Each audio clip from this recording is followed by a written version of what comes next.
저는 한정이라고 합니다. 살면서 정말 별별 일을 다 겪네요. 당시엔 정말 어찌해야 할지 몰랐습니다. 저는 전라남도 완도의 작은 항구 마을에서 태어나 평생을 바다와 함께 살아왔습니다. 올해 일은 하나입니다. 매일 아침 바다 냄새를 맡으며 눈을 뜨고 밤에는 파도 소리를 들으며 잠이 듭니다. 젊은 시절 남편 박철수와 함께 어선 사업을 시작했습니다. 처음엔 작은 배 한 척으로 시작했어요. 철수는 바다에서 고기를 잡고 저는 육지에서 판매를 담당했죠. 새벽 5시면 일어나서 배가 들어올 때까지 기다렸습니다. 그때는 힘들다는 생각도 못했어요. 시간이 흐르면서 배는 하나 둘씩 늘어났습니다. 철수의 손재주와 제가 가진 장사 수완이 만나니 금세 마을에서 손꼽히는 어선 사업가가 됐죠. 다른 사람들이 부러워할 정도였습니다. 하지만 저희는 절대 교만하지 않았어요. 바다는 언제나 겸손해야 한다고 철수가 늘 말했거든요. 그런데 행복은 오래가지 않았습니다. 철수가 55살 되던 해 갑자기 뇌졸중으로 쓰러졌어요. 병원에서 한 달을 버티다가 그렇게 세상을 떠났습니다. 그때가 제일 힘들었죠. 밤새도록 울다가도 아침이 되면 일터로 나가야 했어요. 철수가 세상을 떠난 후부터 저는 스스로에게 단단한 규칙을 세웠습니다. 남에게 기대지 않는다는 것이었어요. 누군가 도와주겠다고 해도 정중히 거절했습니다. 동정받는 게 싫었거든요. 저 혼자서도 충분히 살아갈 수 있다는 걸 보여주고 싶었습니다. 딸 미주는 대학 졸업 후 캐나다로 떠났어요. 거기서 만난 남자와 결혼해서 아이 둘을 낳고 행복하게 살고 있습니다. 한 달에 2번 정도 영상통화로 얼굴을 보죠. 손자 손녀들이 영어로 인사하는 모습을 보면 기특하면서도 아쉬운 마음이 듭니다. 미주는 늘 걱정합니다. 엄마 혼자 어떻게 사세요? 이제 나이도 있으신데라고 말하죠. 하지만 저는 괜찮다고 대답해요. 실제로도 괜찮았거든요. 건강하고 할 일도 있고 무엇보다 이 바다가 있으니까요. 요즘도 매일 철수가 남긴 낡은 항해일지를 들여다봅니다. 바닷물에 젖어 얼룩진 종이 위에 철수의 글씨가 아직도 선명해요. 날씨, 물때, 어획량, 배 상태까지 꼼꼼히 기록해둔 내용들을 보면 그때 기억이 생생히 떠오릅니다. 일지를 닦으면서 저는 혼자 중얼거리곤 했습니다. 언젠가 써먹을 날이 온다. 왜 그런 말을 했는지 저도 정확히 몰랐어요. 그냥 마음속에서 우러나오는 말이었죠. 철수가 평생 정성스럽게 써놓은 기록들이 언젠가 누군가에게 도움이 될 거라는 확신 같은 게 있었습니다. 마을 사람들은 제가 혼자 사는 걸 걱정했지만 저는 전혀 외롭지 않았습니다. 바다가 매일 다른 모습을 보여주거든요. 화창한 날에는 에메랄드 빛으로, 흐린 날에는 회색 빛으로 변하죠. 바람이 강한 날에는 거친 파도가 제 마음까지 시원하게 만들어줍니다. 아침마다 항구로 나가서 어부들과 인사를 나눕니다. 그들 중 몇 명은 예전에 저희 배에서 일했던 사람들이에요. 서로 안부를 물으며 바다 이야기를 하다 보면 시간이 훌쩍 지나갑니다. 이런 일상이 저에게는 충분했어요. 집으로 돌아와서는 철수가 심어둔 텃밭을 가꿉니다. 상추, 고추, 토마토가 제법 잘 자라죠. 혼자 먹기엔 너무 많이 나와서 이웃들과 나눠 먹기도 해요. 그럴 때면 철수가 텃밭 농사는 나눠 먹어야 제맛이라고 했던 말이 생각납니다. 저녁이면 바닷가 벤치에 앉아서 노을을 바라봅니다. 붉게 물든 하늘과 바다를 보고 있으면 마음이 평온해져요. 철수와 함께 이 자리에 앉아서 하루를 정리하던 시절이 그리워지기도 하지만 그 그리움조차 달콤합니다. 이렇게 평범하지만 단단한 일상을 보내고 있던 저에게 예상치 못한 변화가 찾아올 줄은 몰랐습니다. 그때의 저는 그저 바다와 함께 조용히 늙어가면 된다고 생각했거든요. 하지만 인생은 늘 뜻밖의 파도를 몰고 오는 법이었습니다. 그 변화는 미주의 전화로 시작되었습니다. 평소보다 훨씬 진지한 목소리였어요. 화면 속 미주의 표정도 어딘가 무거워 보였습니다. 엄마, 제가 한국에 갈 수 있을 것 같아요. 순간 가슴이 뛰었습니다. 얼마나 오래 기다렸던 말인가요? 하지만 미주의 다음 말을 듣고는 복잡한 심정이 되었어요. 엄마를 모시러 가는 거예요. 서울 근교에 정말 좋은 곳이 있대요. 미주는 열심히 설명하기 시작했습니다. 서울 근교 바닷가에 새로 생긴 실버리조트형 요양원이라고 했어요. 요양원이라는 말에 처음엔 기분이 썩 좋지 않았습니다. 아직 혼자 살 수 있는데 왜 요양원이냐고 물었죠. 엄마, 요양원이라고 하지만 완전히 달라요. 리조트 같은 곳이라니까요. 미주는 브로슈어를 화면에 보여주었습니다. 정말 호텔 같았어요. 깨끗한 건물의 넓은 정원, 그리고 무엇보다 모든 객실에서 바다가 보인다고 했습니다. 전 객실이 바다 전망이에요. 엄마가 그렇게 좋아하시는 바다를 매일 보실 수 있어요. 그 말에 마음이 조금 움직였습니다. 바다 없는 곳에서는 살 수 없다고 늘 생각했거든요. 그리고 노을 요가도 있고 신선한 해산물로 식단을 짜준대요. 수영장도 있고 바닷가 산책로도 있어요. 미주의 목소리에는 간절함이 묻어났습니다. 딸이 저를 걱정하는 마음을 모르는 건 아니었어요. 하지만 왜 갑자기 이런 제안을 하는지 궁금했습니다. 미주야, 너는 왜 캐나다로 모시지 않니? 그 질문에 미주는 잠시 말을 멈췄습니다. 화면 너머로 한숨 소리가 들렸어요. 엄마, 솔직히 말씀드릴게요. 저도 엄마를 모시고 싶어요. 정말로요. 하지만 시어머니가 반대하세요. 미주의 남편 가족은 보수적이었습니다. 시어머니는 한국 시댁 어른을 모시는 걸 달가워하지 않았죠. 거기다 미주 남편도 직장에서 승진을 앞두고 있어서 복잡한 상황을 만들고 싶어 하지 않았다고 했어요. 그렇다고 엄마를 혼자 두고 싶지는 않아요. 그래서 찾은 게 이곳이에요. 미주는 다시 브로셔를 보여주었습니다. 사진들은 정말 아름다웠어요. 바다가 한눈에 내려다 보이는 테라스, 노을을 배경으로 요가를 하는 사람들, 웃으며 산책하는 어르신들의 모습이 보였습니다. 여기 홍보 문구를 보세요. 마지막은 바다를 보며 살라고 되어 있어요. 그 문구를 듣는 순간 가슴이 철렁했습니다. 철수가 세상을 떠나기 전에 했던 말과 똑같았거든요. 철수는 병상에서 제 손을 잡고 말했었어요. 정희야, 우리 마지막은 바다를 보며 살자. 그때는 함께 살 거라고 생각했는데 이제는 혼자 그 약속을 지켜야 하는 상황이 됐습니다. 엄마 어떠세요? 미주의 목소리가 조심스러웠어요. 딸도 이런 제안을 하는 게 쉽지 않았을 거라는 생각이 들었습니다. 저는 며칠 동안 고민했습니다. 아침마다 바닷가를 걸으며 생각에 잠겼어요. 과연 내가 이곳을 떠날 수 있을까?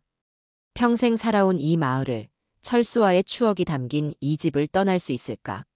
하지만 현실적으로 생각해보니 미주 말이 맞았습니다. 나이가 들수록 혼자 사는 게 쉽지 않을 거예요. 만약 아프기라도 하면 누가 돌봐주겠어요. 이웃들도 다들 나이가 있고 미주는 멀리 있고 무엇보다 바다를 볼 수 있다는 게 마음에 들었습니다. 바다만 있다면 어디든 살 수 있을 것 같았어요. 일주일 후 미주에게 전화를 걸었습니다. 알겠다. 가보자. 정말요, 엄마. 미주의 목소리가 환해졌어요. 딸이 그렇게 기뻐하니 제 마음도 덩달아 밝아졌습니다. 대신 조건이 있다. 내가 직접 보고 마음에 안 들면 언제든 돌아올 수 있어야 한다. 당연하죠, 엄마. 걱정 마세요. 미주는 금방이라도 한국으로 달려올 것처럼 들떠 있었습니다. 그 모습을 보니 그동안 얼마나 저를 걱정했는지 알 수 있었어요. 결정을 내리고 나니 오히려 마음이 편해졌습니다. 변화라는 게 두려우면서도 기대되는 거였어요. 새로운 곳에서 새로운 사람들을 만나게 될 테니까요. 그날 밤 철수의 항해일지를 다시 꺼내 들었습니다. 마지막 페이지에 철수가 쓴 글이 있었어요. 바다는 언제나 새로운 항로를 열어준다. 이제 저도 새로운 항로를 찾아 떠날 시간이 온 것 같았습니다. 철수가 옆에서 응원해주고 있을 거라는 생각이 들었어요. 미주와 함께 요양원에 도착했을 때 저는 입을 다물 수가 없었습니다. 브로슈어로만 보던 것보다 훨씬 더 멋있었거든요. 하얀 건물이 바다를 배경으로 우아하게 서 있는 모습이 마치 영화 속 한 장면 같았어요. 엄마 어때요? 미주가 기대에 찬 목소리로 물었습니다. 저는 고개를 끄덕였어요. 정말 마음에 들었거든요. 로비에 들어서자마자 바다 냄새가 은은하게 났습니다. 통유리창 너머로 펼쳐진 바다가 한눈에 들어왔어요. 파도가 햇빛에 반짝이는 모습을 보니 가슴이 뻥 뚫리는 기분이었습니다. 제가 배정받은 방은 3층이었어요. 문을 열자마자 와 하는 감탄사가 저절로 나왔습니다. 방 전체가 바다를 향해 열려 있었거든요. 베란다에 나가서 난간에 기대니 바람이 얼굴을 스쳤어요. 완도에서 맡던 바다 냄새와는 조금 달랐지만 그래도 바다는 바다였습니다. 엄마, 여기서 편히 지내세요. 전 이제 들어가야 해요. 미주는 짐을 정리해주고 다음 날 아침 일찍 공항으로 떠났습니다. 딸을 떠나보내고 나니 갑자기 이곳이 낯설게 느껴졌어요. 하지만 곧 적응해야겠다는 생각이 들었습니다. 첫 주는 정말 신기한 연속이었어요. 아침 8시에 식당에 내려가면 바다가 보이는 통창 앞에서 식사를 할 수 있었습니다. 메뉴도 다양했어요. 신선한 생선구이에 미역국, 각종 나물 반찬까지. 집에서 먹던 것과 비슷해서 입맛에 맞았습니다. 처음 오신 분이시죠? 식사 중에 옆 테이블에 앉은 분이 말을 걸었어요. 단정한 옷차림에 화장도 깔끔하게 한 분이었습니다. 네, 어제 왔어요. 저는 윤선영이에요. 서울에서 왔고요. 여기 온 지 석 달 됐습니다. 선영이라는 분은 말솜씨가 좋았어요. 알고 보니 젊었을 때 연극 배우였다고 하더군요. 그래서 목소리도 또렷하고 표정도 풍부했습니다. 한정희라고 해요. 완도에서 왔어요. 아, 완도. 바다로 유명한 곳이네요. 그럼 여기 바다는 어때요? 아름다워요. 우리 동네 바다와는 또 다른 매력이 있네요. 그렇게 선영과의 인연이 시작되었습니다. 식사 후에는 수영장을 구경했어요. 실내 수영장이었는데 물이 맑고 따뜻했습니다. 창 너머로 바다가 보여서 마치 바다에서 수영하는 것 같은 착각이 들었어요. 오랜만에 물에 들어가니 몸이 가벼워지는 기분이었습니다. 점심 후에는 바닷가 산책로를 걸었습니다. 나무 데크로 만들어진 길이 바다를 따라 이어져 있었어요. 완도의 거친 해안과는 달리 잘 정리된 길이었지만 파도 소리는 똑같이 마음을 편안하게 해주었습니다. 저녁 때가 되면 선영과 함께 바닷가 벤치에 앉곤 했어요. 노을이 바다를 붉게 물들이는 시간이 가장 좋았습니다. 정희 씨, 여기 어때요? 마음에 들어요? 생각보다 훨씬 좋네요. 시설도 좋고 사람들도 친절하고. 그러게요. 저도 처음엔 반신반의했는데 와보니까 정말 좋더라고요. 선영은 서울에서 혼자 살다가 자식들 권유로 이곳에 왔다고 했어요. 남편은 일찍 세상을 떠났고 아들, 딸은 모두 결혼해서 각자 바쁜 생활을 하고 있다고 했습니다. 우리 인생 2막은 여기서 시작하는 거예요. 선영의 말에 저도 고개를 끄덕였습니다. 정말 그런 기분이었거든요. 둘째 주부터는 요가 수업에 참여하기 시작했어요. 저녁 6시에 바닷가에서 하는 노을 요가였습니다. 젊은 여자 강사가 와서 쉬운 동작들을 가르쳐 주었어요. 할머님들, 깊게 숨을 들이마시세요. 바다의 기운을 온몸으로 받아들이는 거예요. 강사의 목소리에 맞춰 천천히 몸을 움직이니 정말 상쾌했습니다. 노을을 보며 하는 요가라니 젊었을 때는 상상도 못했던 호사였어요. 정희 씨, 요가 어때요? 몸이 한결 가벼워지는 것 같아요. 선영도 요가를 하면서 표정이 밝아지는 게 보였습니다. 우리는 요가를 마치고 나면 함께 저녁을 먹고 또 바닷가 벤치에 앉아서 이런저런 얘기를 나누었어요. 정혜 씨는 앞으로 뭐 하고 싶어요? 글쎄요. 그동안은 남편 뒤치다꺼리만 하다가 혼자가 되니까 뭘 해야 할지 모르겠어요. 저는 옛날에 못 해본 걸 다 해보고 싶어요. 그림도 그려보고 악기도 배워보고. 선영의 눈이 반짝였습니다. 나이가 비슷한데도 저보다 훨씬 활력이 넘쳤어요. 한 달이 지나갈 즈음에는 다른 입주민들과도 친해졌습니다. 모두들 좋은 분들이었어요. 아침에 만나면 인사하고 식사 때도 함께 앉아서 담소를 나누었습니다. 하지만 가끔 선영이 이상한 말을 할 때가 있었어요. 정희 씨, 이 시설 좋긴 한데 돈이 되는 곳에만 공들이는 데가 있어요. 무슨 뜻이에요? 나 예전에 이런 데 광고 찍어봤거든요. 처음엔 화려하게 시작하는데 시간이 지나면서 점점 관리가 소홀해지더라고요. 그때는 그냥 선영이 예민하게 생각하는 거라고 여겼습니다. 실제로 모든 게 완벽해 보였거든요. 첫 달은 정말 꿈 같은 시간이었어요. 매일 아침 바다를 보며 일어나고 맛있는 식사를 하고 새로운 사람들과 어울리며 지냈습니다. 딸 미주에게 전화할 때마다 좋다고 말했어요. 엄마가 그렇게 좋아하시니 다행이에요. 미주의 목소리에도 안도감이 묻어났습니다. 그때 저는 앞으로도 계속 이런 평화로운 일상이 이어질 거라고 생각했어요. 하지만 곧 모든 게 변하기 시작할 줄은 꿈에도 몰랐습니다. 변화는 아주 미묘하게 시작되었습니다. 처음엔 저도 눈치채지 못했어요. 그냥 조금 다르다는 생각만 들었거든요. 한 달이 지나면서 가장 먼저 느낀 건 식단의 변화였습니다. 처음 왔을 때는 싱싱한 생선구이가 거의 매일 나왔어요. 갈치구이, 고등어구이, 조기구이까지 종류도 다양했습니다. 그런데 어느 순간부터 생선이 줄어들기 시작했어요. 오늘은 또 냉동 생선이네요. 선영이 작은 소리로 중얼거렸습니다. 저도 포크로 생선을 찍어보니 확실히 전과 달랐어요. 냉동실에서 갓 꺼낸 듯 질감이 뻣뻣했습니다. 신선한 생선이 비싸니까 그런 거 아닐까요? 다른 입주민 한 분이 그렇게 말했지만 선영은 고개를 저었어요. 아니에요. 처음에 홍보할 때는 분명히 매일 신선한 해산물이라고 했거든요. 며칠 더 지나니 생선 대신 햄이나 소시지 같은 가공식품이 자주 나왔습니다. 그것도 브랜드가 좋지 않은 것들이었어요. 맛도 예전만 못했습니다. 점심 메뉴도 변했어요. 처음엔 나물 반찬이 5가지씩 나왔는데 이제는 3가지로 줄었습니다. 김치도 예전보다 싱거웠어요. 아무래도 재료비를 아끼려는 것 같았습니다. 음식이 좀 달라진 것 같지 않아요? 식당에서 다른 분들과 이야기할 때 조심스럽게 물어봤습니다. 그러게 말이에요. 처음엔 정말 좋았는데. 나도 그런 생각했어요. 다들 비슷하게 느끼고 있었던 거였어요. 더 큰 변화는 프로그램에서 나타났습니다. 그토록 좋았던 노을 요가 강사가 갑자기 그만뒀다고 했어요. 선생님이 왜 그만두셨대요? 관리 직원에게 물어봤지만 명확한 답변을 들을 수 없었습니다. 개인 사정이 있으셔서요. 그 후로는 요가 수업이 일주일에 한 번으로 줄었어요.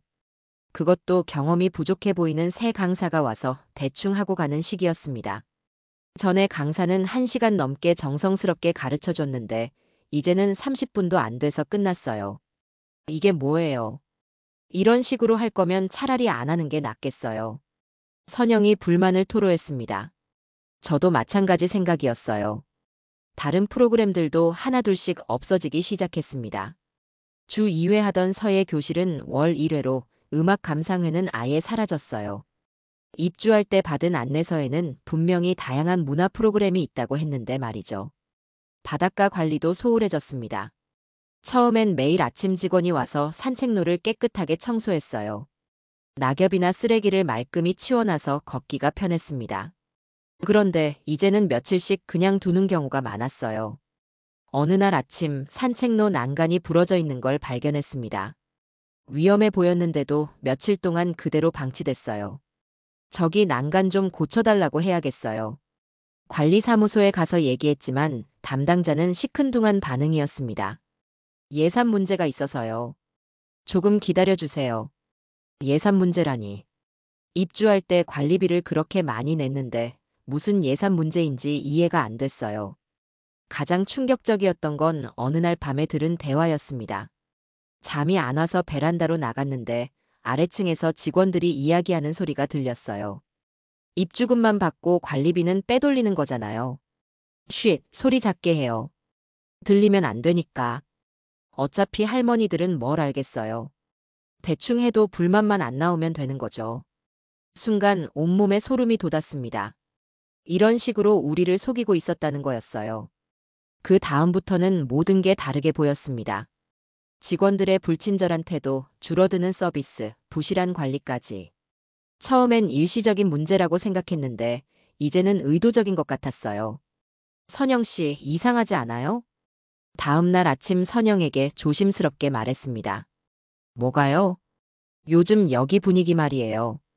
처음과 많이 달라진 것 같아서. 선영은 잠시 주변을 둘러보더니 작은 소리로 말했어요. 저도 그런 생각했어요. 제가 예전에 말했잖아요. 이런 데는 처음엔 화려하게 시작하다가 나중에 관리가 소홀해진다고. 그럼 어떻게 해야 하죠? 일단 지켜보죠. 더 심해지면 뭔가 대책을 세워야겠어요. 하지만 상황은 더 나빠질 뿐이었습니다. 수영장 물도 예전처럼 깨끗하지 않았어요. 청소를 자주 안 하는 것 같았습니다. 화장실 휴지도 질 낮은 걸로 바뀌었고 방 청소도 대충 하고 가는 게 느껴졌어요. 무엇보다 직원들의 태도가 달라진 게 가장 기분 나빴습니다. 처음엔 친절하게 웃으면서 인사하던 사람들이 이제는 건성으로 고개만 끄덕였어요. 뭔가 요청하면 귀찮다는 표정을 숨기지 않았습니다. 이래도 되는 건가요? 어느 날 밤 혼자 중얼거렸습니다. 베란다에서 바다를 바라보며 복잡한 마음이 들었어요. 바다는 변함없이 아름다웠지만 이곳에서의 생활은 점점 실망스러워지고 있었습니다. 그때 문득 철수가 했던 말이 생각났어요. 정희야, 바다는 거짓말을 안 하지만 사람은 거짓말을 하지. 남편의 말이 이렇게 절실하게 느껴질 줄은 몰랐습니다. 처음에 화려한 모습이 모두 가짜였다는 생각이 들기 시작했어요. 과연 이곳에서 계속 살아야 하는 건지 의문이 들었습니다. 선영이 병원에 입원한 후 저는 혼자가 되었습니다. 그제서야 얼마나 선영에게 의지하고 있었는지 깨달았어요. 함께 식사하고 산책하고 이런저런 이야기를 나누는 게 얼마나 소중했는지 모르고 있었거든요. 아침 식사 시간이 가장 힘들었습니다. 평소 같았으면 선영과 앉아서 수다를 떨며 먹었을 텐데 이제는 혼자 앉아야 했어요. 다른 입주민들도 있었지만 왠지 어색했습니다. 정희 씨, 여기 앉으세요. 김할머니가 불러주셨어요. 고마웠지만 선영만큼 편하지는 않았습니다. 선영 씨는 언제 돌아와요? 아직 몰라요. 수술 후 회복에 시간이 걸린다고 하더라고요. 사실 선영이 돌아올 수 있을지도 의문이었어요. 병원에서 재활치료를 받아야 하는데 시간이 오래 걸릴 것 같았거든요. 며칠 후 다른 입주민들과 이야기할 기회가 있었습니다. 선영의 사고 이야기가 나왔을 때였어요. 정말 무서운 일이었어요. 우리도 조심해야겠어요. 모두들 걱정하는 표정이었습니다. 하지만 관리 측을 직접적으로 비판하지는 않았어요. 관리가 좀 소홀한 것 같아요. 제가 조심스럽게 말했습니다. 쉿, 그런 말하면 안 돼요. 박할머니가 주변을 둘러보며 말했어요. 왜요? 여기 직원들이 듣고 있을지도 몰라요. 괜히 찍혀서 좋을 게 없어요. 그 말을 듣고 깜짝 놀랐습니다. 찍힌다니 무슨 감옥도 아니고 말이에요. 설마 그런 일까지야. 몰라요. 요즘 분위기가 예전 같지 않잖아요. 실제로 며칠 관찰해보니 그런 분위기가 느껴졌습니다. 입주민들이 관리 직원들 앞에서는 불만을 표현하지 않았어요. 뭔가 눈치를 보고 있었습니다. 어떤 분들은 아예 관리 측 편에 서는 것 같았어요. 여기가 얼마나 좋은 곳인데요. 다른 데 비하면 천국이에요. 조금 불편한 건 참아야죠. 공짜로 사는 것도 아니고. 이런 말을 하는 분들도 있었습니다. 처음엔 이해할 수 없었는데 나중에 알고 보니 관리비 할인 혜택을 받는 분들이었어요. 불만을 제기하면 그 혜택을 잃을까봐 걱정하는 거였습니다. 그러다 보니 자연스럽게 입주민들 사이에 분위기가 나뉘었어요. 불만이 있어도 참는 사람들과 목소리를 내려는 사람들로 말이죠. 저는 후자 쪽이었지만 혼자서는 뭘 할 수 없었습니다. 선영이 있었다면 함께 대응할 수 있었을 텐데 말이에요. 일주일이 지나면서 더 큰 문제가 생겼습니다. 딸 미주와의 연락이 뜸해진 거예요. 평소에는 일주일에 한 번씩은 영상통화를 했는데 이제는 한 달에 한 번도 어려워졌다고 했습니다. 엄마, 죄송해요. 남편 일이 바빠져서 집안이 너무 복잡해요. 미주의 목소리에 피로감이 묻어났어요. 그래도 가끔은 안부 전화라도. 엄마, 시간 맞추기가 쉽지 않아요. 시차도 있고. 시차 핑계는 예전에도 있었는데 이제야 그걸 들먹이는 게 이상했습니다. 아이들이 학교 때문에 바빠서 저도 운전 연수받고 있고. 핑계는 많았어요. 하지만 진짜 이유는 따로 있는 것 같았습니다. 제가 요양원 불만을 자꾸 얘기하니까 귀찮아하는 거였어요. 엄마가 적응을 못하시는 것 같아요. 조금 더 긍정적으로 생각해 보세요. 긍정적으로 생각하라니.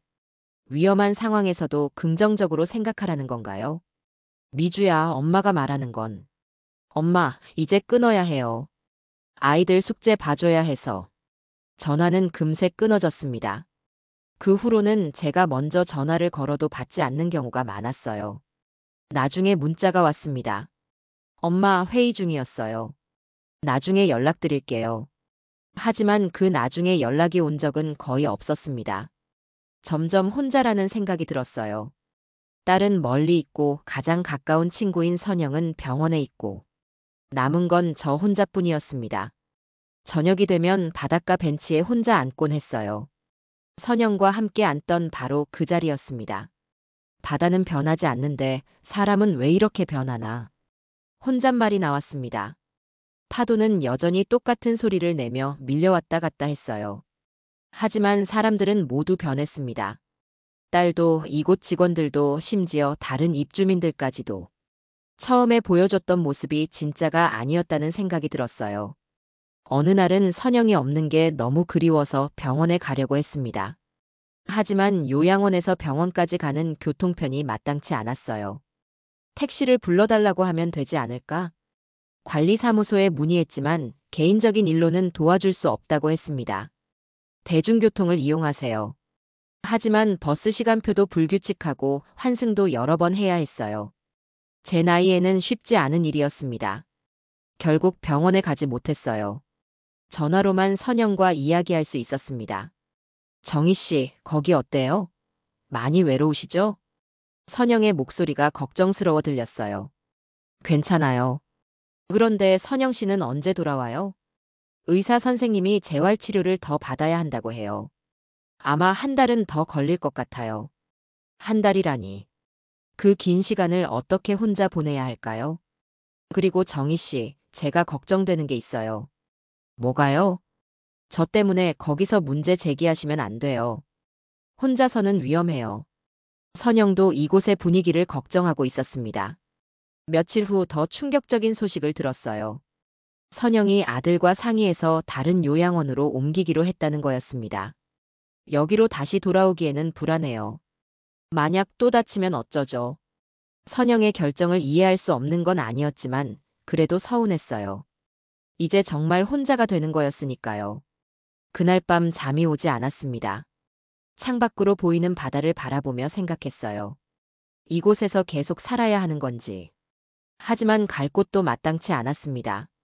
완도집은 이미 정리했고 딸은 멀리 있고 결국 여기서 버텨야 하는 상황이었어요. 하지만 이대로 당하고만 있을 수는 없다는 생각도 들었습니다.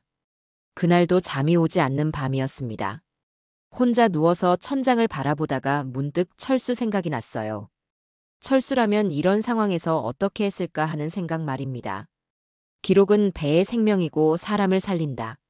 철수가 늘 하던 말이 떠올랐어요. 항해일지를 쓸 때마다 했던 말이었습니다.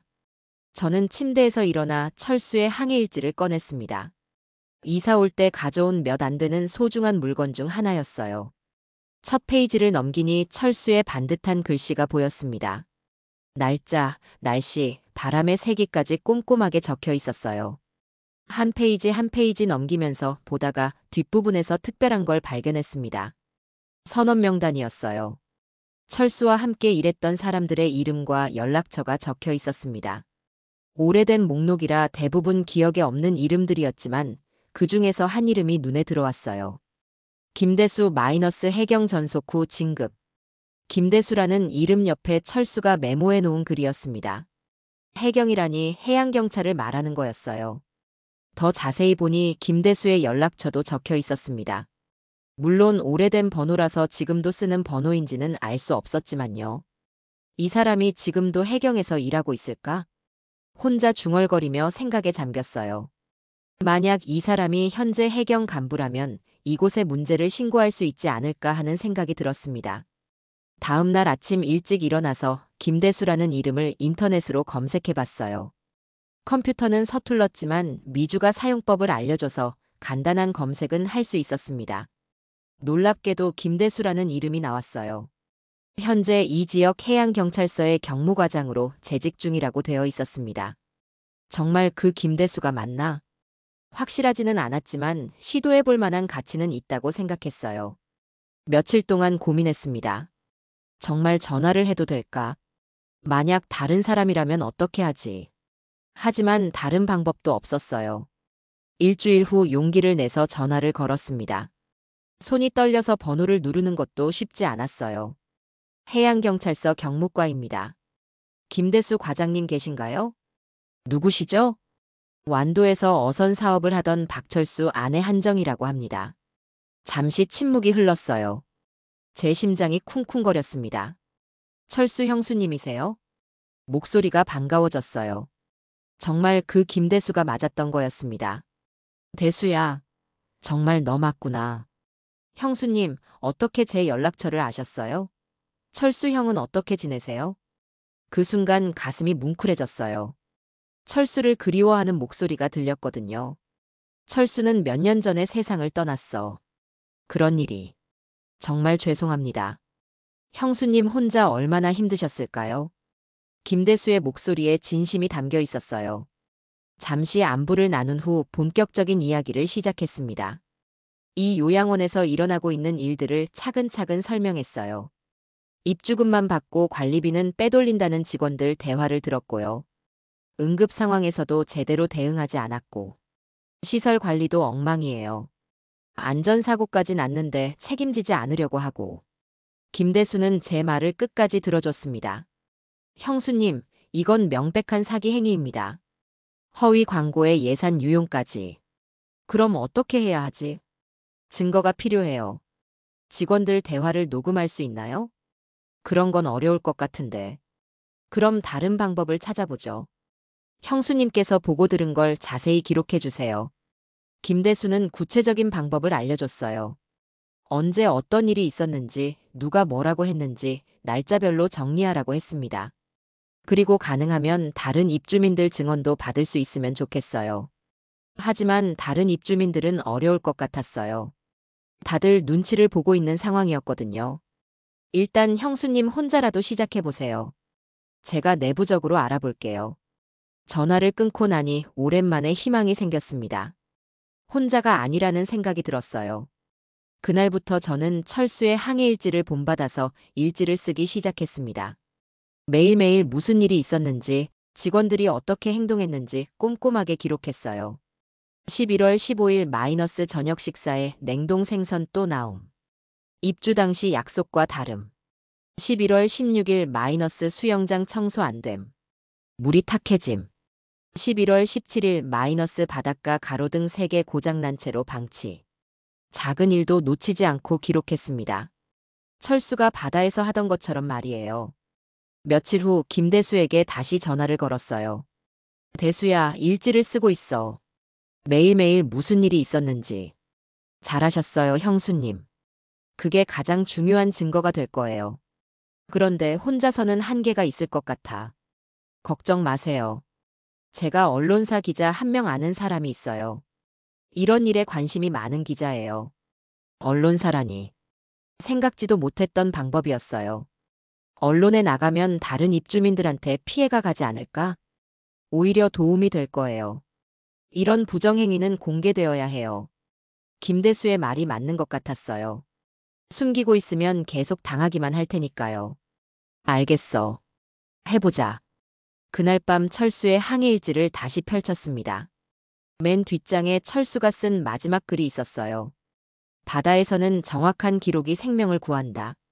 육지에서도 마찬가지일 것이다. 철수의 말이 이렇게 현실이 될 줄은 몰랐습니다. 정말로 기록이 사람을 구할 수 있을 것 같았어요. 저는 더욱 열심히 일지를 쓰기 시작했습니다. 이곳의 부정행위를 밝혀내기 위해서 말이에요. 철수가 옆에서 응원해주고 있는 것 같았습니다. 한 달 동안 일지를 쓴 결과는 놀라웠습니다. A사 용지로 20장이 넘을 정도로 많은 문제점들이 기록되어 있었어요. 저 스스로도 이렇게 많은 일이 있었나 싶을 정도였습니다. 김대수에게 정리한 자료를 전달했어요. 그는 제가 작성한 일지를 보고 깜짝 놀랐다고 했습니다. 형수님, 이건 단순한 관리 소홀이 아니에요. 체계적인 사기 행위예요. 정말 그렇게 심각한가? 네, 입주민들로부터 받은 돈을 제대로 사용하지 않고 빼돌린 증거들이 여기 다 있어요. 김대수는 곧바로 수사에 착수했다고 알려줬어요. 동시에 알고 있던 기자에게도 연락을 취했다고 했습니다. 며칠 후 예상치 못한 일이 벌어졌습니다. 아침 일찍부터 요양원에 사람들이 몰려온 거예요. 해양경찰입니다. 수사 협조 부탁드립니다. 언론사에서 왔습니다. 복도가 순식간에 시끌벅적해졌어요. 관리소장과 직원들은 당황한 표정이었습니다. 무슨 일인가요? 다른 입주민들도 놀라서 밖으로 나왔어요. 예산 유용과 허위 광고 의혹으로 조사를 진행하고 있습니다. 해경 수사관이 설명해줬습니다. 그때서야 다른 입주민들이 상황을 이해하기 시작했어요. 그동안 느꼈던 불만들이 모두 사실이었다는 걸 알게 된 거죠. 그럼 우리가 낸 돈은 어떻게 되는 거예요? 제대로 조사해서 피해 보상을 받도록 하겠습니다. 기자들이 입주민들을 인터뷰하기 시작했어요.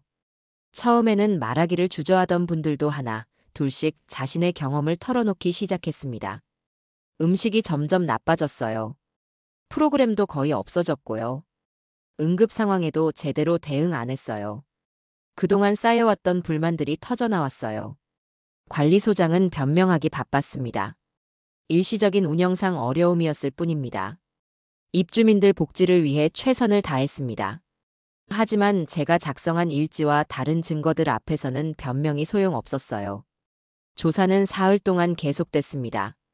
그 결과 예상했던 것보다 훨씬 심각한 비리가 드러났어요. 입주민들로부터 받은 돈의 절반 이상을 개인 용도로 사용했다는 게 밝혀졌습니다. 시설 관리비는 최소로 줄이고 직원 급여까지 체불한 상태였어요. 이런 식으로 운영해서는 안전을 보장할 수 없습니다. 해경에서는 즉시 운영 정지 명령을 내렸어요. 입주민들은 각자 갈 곳을 찾아야 하는 상황이 됐습니다. 어떤 분들은 자식들이 데리러 왔고 어떤 분들은 다른 시설을 알아봤어요. 저는 어디로 가야 할지 막막했습니다. 완도 집은 이미 처분했고 딸은 멀리 있고. 그런데 뜻밖의 연락이 왔어요. 선영으로부터였습니다. 정희 씨, 뉴스 봤어요.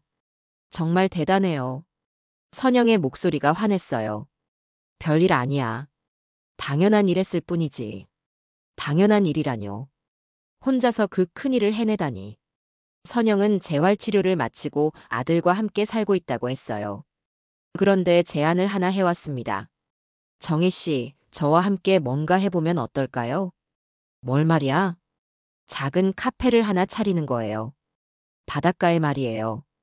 선영의 아이디어였어요. 작은 바닷가 마을에 카페를 열어서 함께 운영하자는 것이었습니다. 우리 나이에 그런 걸 할 수 있을까? 못할 게 뭐 있어요. 서로 도우면 되잖아요.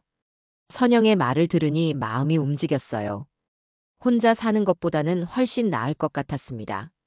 일주일 후 선영과 함께 바닷가 마을을 구경 갔어요. 작지만 아늑한 카페 자리가 하나 있었습니다. 통유리창 너머로 바다가 한눈에 내려다 보였어요. 여기 어때요? 좋네. 바다도 가깝고. 우리는 그 자리에서 카페를 열기로 결정했습니다. 카페 이름은 추랑으로 정했어요. 새로운 시작이라는 의미였습니다. 준비 기간 동안 제일 먼저 한 일은 메뉴판을 만드는 것이었어요. 첫 페이지에는 철수의 항해일지 한 페이지를 복사해서 넣었습니다. 이게 뭐예요? 선영이 궁금해했어요. 우리 남편이 쓴 항해일지야. 이 기록 덕분에 요양원 문제를 해결할 수 있었거든. 그럼 정말 의미 있는 거네요. 메뉴판을 보는 손님들마다 신기해했어요. 진짜 선장이 쓴 일지라고 하니 더 관심을 가졌습니다. 카페는 생각보다 손님들이 많이 찾아왔어요. 바다를 보며 커피를 마시려는 사람들이 많았거든요. 여기 분위기 정말 좋네요. 사장님들이 직접 만든 음식이라니 더 맛있어 보여요. 손님들의 칭찬을 들으면 뿌듯했습니다. 어느 날은 김대수도 찾아왔어요. 형수님, 정말 잘 차리셨네요. 대수 덕분이지. 고마워. 아니에요. 형수님이 용기를 내셨으니까 가능한 일이었어요. 김대수는 요양원 사건 후속 조치에 대해서도 알려줬어요. 관리소장은 처벌을 받았고 피해자들은 보상을 받게 될 거라고 했습니다. 몇 달이 지난 어느 저녁, 선영과 함께 카페 앞 바닷가에 앉아 있었어요. 노을이 바다를 붉게 물들이고 있었습니다. 정희 씨, 우리 잘했죠? 그러게. 이렇게 될 줄 누가 알았겠어. 처음 요양원에 갔을 때만 해도 상상할 수 없었던 일이었어요. 그때 딸 미주에게서 전화가 왔습니다. 엄마, 뉴스 봤어요. 정말 대단하세요. 미주의 목소리가 자랑스러워 들렸어요. 별일 아냐. 그리고 카페도 정말 잘 차리신 것 같아요. 사진 보니까 너무 예뻐요. 다음에 한국 오면 한번 들러. 네, 꼭 갈게요. 엄마가 너무 자랑스러워요. 오랜만에 딸과 따뜻한 대화를 나눴어요. 전화를 끊고 바다를 바라봤습니다. 파도가 리듬을 타며 해안으로 밀려오고 있었어요. 이제야 내 인생의 이막이 시작됐네. 혼자 중얼거렸습니다. 철수가 옆에서 웃으며 박수 쳐주는 것 같았어요. 새로운 항로를 찾아 떠나는 배처럼 저도 새로운 인생을 시작한 거였습니다. 바다와 함께, 그리고 소중한 사람과 함께 말이에요. 이 사연이 어딘가에서 같은 아픔을 겪고 계신 분들께 작지만 단단한 위로가 되었기를 소망합니다. 다음에도 진솔한 이야기로 찾아뵙겠습니다. 감사합니다.